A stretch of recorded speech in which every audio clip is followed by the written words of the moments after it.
وعليكم السلام ورحمة الله وبركاته. الحمد لله نحمده ونستعينه ونستغفره ونؤمن به ونتوكل عليه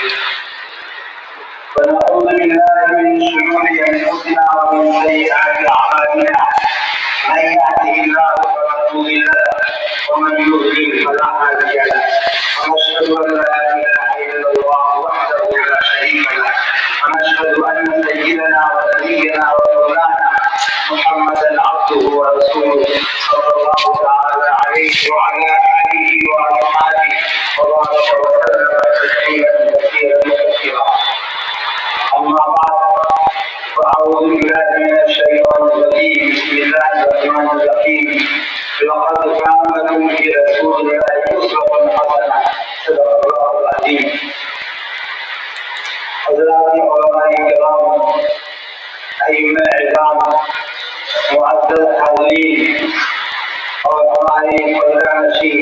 خواتین، مائیں اور بہنیں، اللہ رب العزت کی نعمتیں ہم انسانوں پر، ہم مسلمانوں پر بارش کی طرح برستی رہتی. چنانچہ اللہ نے فرمایا وَإِن تَعُدُّوا نِعْمَتَ اللَّهِ لَا تُحْصُوهَا. اگر اللہ کی نعمت کو شمار کرو تو تم گن نہیں سکتے. اللہ کی نعمت ظاہری اور دنیاوی بھی ہے اور دینی بھی ہے. اور نعمت کا تقاضا ہے اس کا شکر کرنا. اور شکر یہ ہے کہ نعمت کو صحیح جگہ استعمال کیا جائے، فضل کی جائے. اللہ نے فرمایا لئن شکرتم لأزیدنکم ولئن کفرتم ان عذابی لشدید. اگر تم نعمت کا شکر کرو گے تو میں اس کو ضرور بڑھاؤں گا، ناشکری کرو گے تو میرا عذاب بھی سخت ہے. یہ عجیب بات ہے، عام لوگوں کو ان کمیوں کا احساس ہوتا ہے جو نعمتیں ان کو نہیں ملی ہوتی، اور جو لاکھوں نعمتیں ملی ہوتی ہیں ان کا احساس کم ہوتا ہے. اس لیے جو نعمتیں اللہ نے ذکر کی ہیں ان نعمتوں کو سامنے رکھ کر ہمیشہ شکر گزار ہونا چاہیے. تو اس شکر گزاری کے نتیجے میں نعمتیں باقی رہیں گی اور اللہ تعالیٰ کی رضامندی حاصل ہوگی. تمام نعمتوں میں سب سے بڑی نعمت جو اللہ نے ہمیں آج عطا فرمائی ہے وہ ہے ایمان کی نعمت. ایمان کی ایسی نعمت ہے جو اسی پر ساری کامیابی کا کام ہوتا ہے. ظاہر ہے ہم مسلمان ہیں، ہمارا عقیدہ ہے وہاں ہمارے موت کا کہ مرنا ہے اور مرنے کے بعد کی ایک لامحدود زندگی ہے. وہاں کی کامیابی اصل کامیابی، وہاں کی ناکامی اصل ناکامی. اگر ہم ایمان کے ساتھ دنیا میں جائیں گے تو وہاں ہمیں کامیابی حاصل ہوگی، اللہ کی رضا، جنت حاصل ہوگی. اور اگر خدا نہ کرے اگر ہم ایمان سے ہاتھ دھو بیٹھے تو وہاں کی ہمیشہ ہمیشہ ناکامی ہے. اس لیے ایمان جو اللہ نے ہمیں دے رکھا ہے اس کو سب سے بڑی نعمت یقین کرنا چاہیے، اور اپنے ایمان کی اور اپنے مطالبین کے ایمان کی اور اپنے انسان کے مطابق پوری امت مسلمہ کے افراد کی ایمان کی تحفظ کی فکر کرنی چاہیے. پہلے زمانے میں لوگوں میں چاہے انبھو ہوتے تھے تب بھی تسلط اور مختلف ہوتی تھی، ایمانی چیزوں پر مضبوط رہا کرتے تھے. علماء ائمہ جو باتیں کہی تھی آمنا اور اپنا مان لیا کرتے تھے. سوچنا نہیں تھا، نہ شروع شبہات پیدا کرنے والے لوگ تھے. لیکن اب اس زمانے میں دو باتیں پیدا ہوئی. بہت سارے مسلمانوں کے عقائد کمزور ہیں. ایک تو عقائد کے بارے میں معلومات نہیں ہے، اور جو معلومات ہے اس میں پختگی نہیں ہے، جماع نہیں ہے. دوسری طرف عقائد کے سلسلے میں شکوک شبہات پیدا کرنے والی تنظیمیں یا افراد پیدا ہو رہے ہیں، جس کے نتیجے میں ایمان کے سلسلے میں ہمیشہ پتہ لگا رہتا ہے.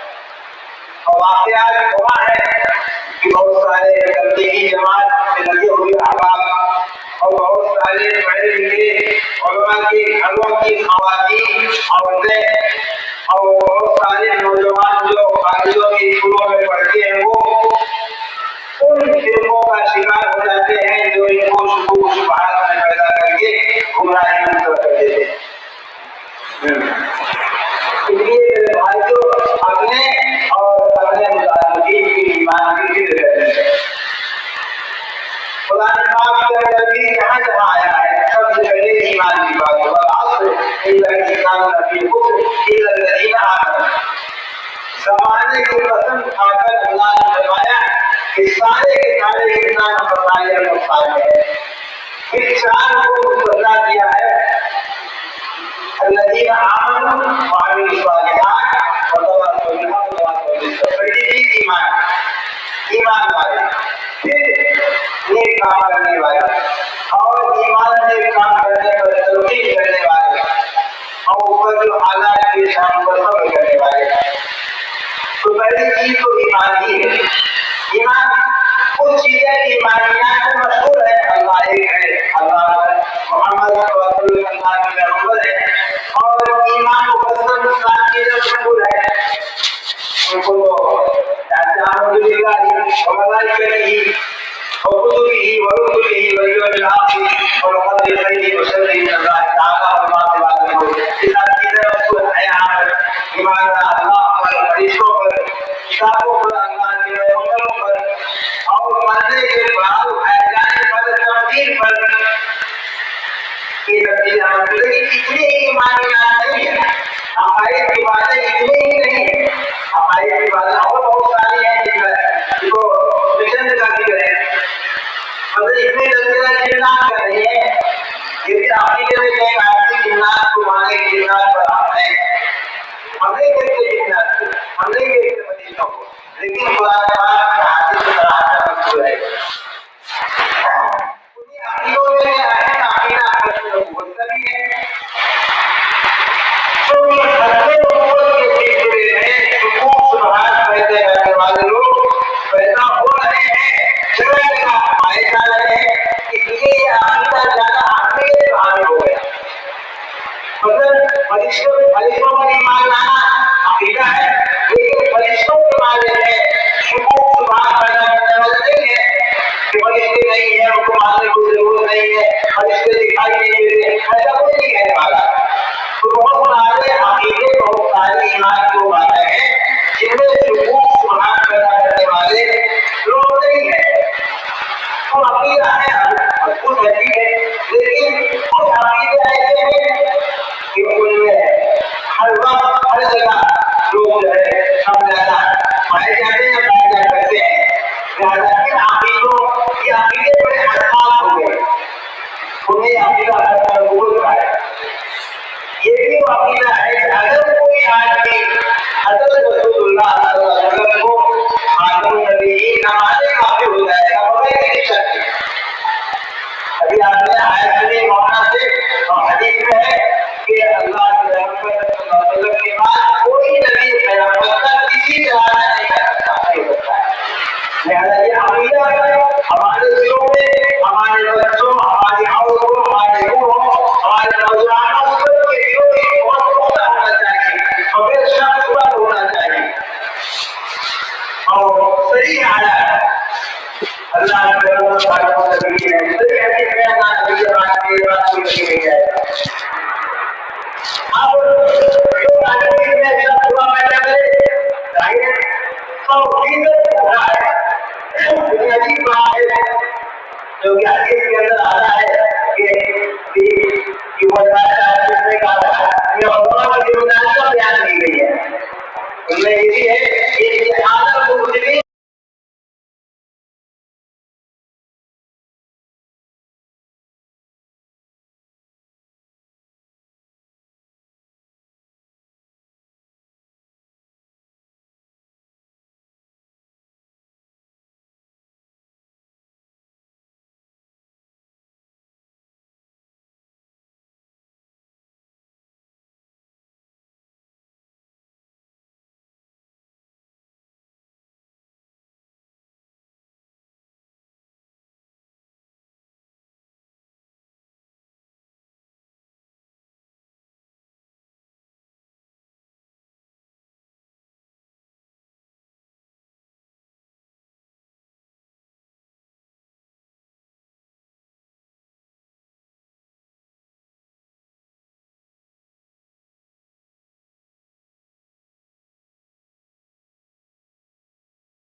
اور کی عقیدہ ہے حضرت مہدی علیہ السلام وہ عقیدہ نہیں ہے جو کہ لوگ پیدا ہوتے ہیں مہدی ہونے کا دعویٰ کرتے ہیں مہدی ہے جبکہ حدیث کے اندر حضرت مہدی کا نام آیا ہے ہمارا نام اور اس کے باپ کا نام آیا ہے اور ان کا حلیہ کی شکل میں آنے کے لیے نام آیا اور ان کا خاندان سے یہ خاندان جانا چاہتا ہے وہ مدینہ منورہ کے اندر پیدا ہوں گے وہاں ان کو اور اپنے کام کو وہاں تمام کرتے رہیں گے ان کو خلیفہ بنایا جائے گا خلافت ان کو بدلنا چاہیں گے کہ وہ ان کے کام بیان کیے گئے ہیں کہ وہ بیان کریں گے یہ تمام چیزیں حضرت مہدی کی باتیں کے احادیث کے اندر موجود ہیں اب ہمیں ہماری اور جو ہمارے نوجوانوں کو اس چیز کو کہنا نہیں ہوتا ہے کہ کوئی کیسے پیدا ہوتا ہے اپنے آپ کو جو ہے باقی رکھتا ہے جبکہ تمام چیزیں تمہاری کی باتیں بتا رہا ہے وہ کوئی نہیں پہلے رہتے ہیں تو اس کا نام ہونا ہوگا تو یہ جب مہدی کے بارے میں تمام باتیں یہ مستقل ہیں ہم کو ہمارے بچوں کو اور ہماری قوانین کو معلوم ہے کوئی ایسی نہیں ہے کہ آپ کو سبق کرا کرے ایسے ہی مسیح معروف حضرت عیسیٰ علیہ السلام کا بول رہا مسیح معروف یعنی مانا کی روح مسیح عیسیٰ علیہ السلام ہمارے پیغمبر محمد صلی اللہ علیہ وسلم سے پہلے کے پیغمبر ہیں اللہ نے کو اتنا اٹھا دیا اور قیامت سے پہلے ان کا حضور ہوگا اس لیے آیا کہ محمد صلی اللہ علیہ وسلم کی شریعت کو نازل عمل کریں گے تو جیسے مہدی تقریباً 7 سال قیامت کر کے بہت سارا احوال قائم کر دیں گے جب دجال کا حضور ہوگا ظہور ہوگا اس وقت ہی نیا اسلام کا ظہور ہوگا ابھی حضرت مہدی نہیں آئے دجال کا ظہور نہیں ہوا حضور نہیں ہوا اور پھر لوگ کہتے ہیں ہم اپنی موجود ہے کوئی آدمی عیسیٰ ہے ہم آ گئے لیکن نہایت غلط کا دعویٰ ہے اور انہیں احساس ہوتے ہیں لیکن سبحان اللہ کے حالات کا لڑ کر بہت بیان کر کے ہمارے بارے کافی کر لیتا ہے یہ لیکن عقیدے کے طور چلے بہت سارے لوگ اپنے ماضی ہونے کے دعویٰ کرتے تھے اپنے مسیح موعود ہونے کے دعویٰ کرتے تھے کوئی نبی ہونے کے دعویٰ کرتے ہیں ان تینوں عقیدے بڑے حساس ہو گئے یہ عقیدے حدیث کے ساتھ آگے ہیں اس کے لیے اگر ہم کسی کو مسیح موعود مان لیں کسی کو ہماری مان لیں پھر بھی نہیں دعویٰ کریں گے تو عقیدے کے بعد ہمارا ایمان خطرے پڑ جائے گا یہ تین عقیدے بڑے حساس ہو گئے ہیں یہ عقیدوں سے متعلق لوگ پیدا ہو کر کے داخل کر گئے ہیں اور محض دعویٰ ہی نہیں ہے تو بہت سارے لوگ اس کے ماننے والے ہو گئے ہیں اور بڑے کچھ بہت جہاں بڑھنا نہیں ہوتے ہیں جانے والے نہیں ہوتے ہیں بڑی قوت کے ساتھ وہ قائد تعلیم کرنے کی دعوت کرتے ہیں اس لیے ان تینوں عقیدوں کو بڑی کراہت کے ساتھ جاننا چاہیے عام کرنا چاہیے اور امت کو اتنا کوئی تعلیم کو بتا دے کہ کہیں وہ معرفت کرنا اور میرے بھائیوں ان مزید کتنے پڑھتے ہم اس زمانہ سے تو بارش کے قبروں کی طرح ہے اور ایمان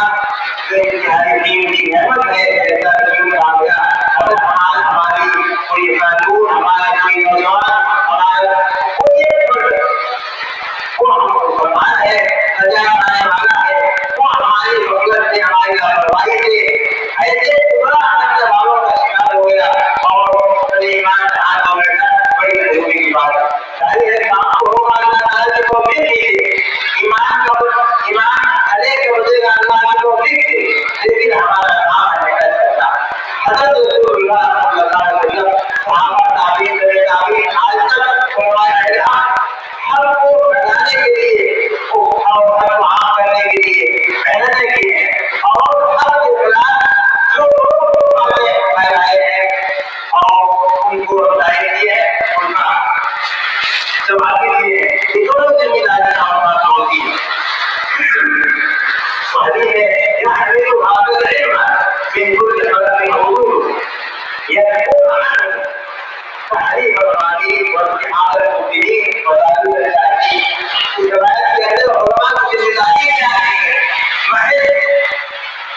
دین کو پھیلانا یہ کام ہے امت رہنما۔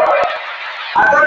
باقی مذہبوں کی طرف سے اسلام پر کوئی آن آ رہی ہے جو علماء کی ذمہ داری ہے اس کو جاننے کرے اور اس کا مقابلہ کرے، دور کرے اور امت کو اس سے بچائے۔ جو ہماری ذمہ داری ہے اس کی ذمہ داری کی بجائے تو آج یہ مسئلہ بہت زیادہ نازک ہو گیا ہے، بڑا خاص ہو گیا ہے اور آدمی جانتا نہیں ہوتا ہے، یہ معلوم ہوتا ہے کہ ہاں علاقے کے اندر کتنے لوگ جو ہے شکیلیت کے شکار ہو گئے، کتنے لوگ جو ہے بڑا جیسے کے شکار ہو گئے، بڑا جو ہے ایمان دان ہو گئے، عجیب عجیب واقعات کی بات رہے ہیں، بڑے لوگ واقعات کرنے والے رہے ہیں۔ اس لیے میرے بھائیوں، ہر عالم کو خاص طور پر اور کوئی طور پر ہر ایک کو اس سلسلے میں بہت ہوشیار رہنا ہے، چوکنا رہنا ہے، بیدار رہنا ہے اور اپنے بچوں کو، متعلقین کو، سب کو ہمارے متعلق اتنا ماحول کر دینا ہے کہ کسی کو شکایت نہ ہو سکے۔ اور جہاں اور جو اپنے علاقے ہیں، گاؤں دیہات میں، ان کا بھی قدر کیا جائے، وہاں بھی جایا جائے، امت کی فکر کی جائے۔ اللہ رب العزت نے ہمیں اور آپ کو کچھ علم دیا، کچھ مقام دیا اور درجہ دی تو دیکھی ذمہ دینا مطلب ہے اور یہ ذمہ داری بڑھ جائے گی۔ یہ اس وقت کی یہ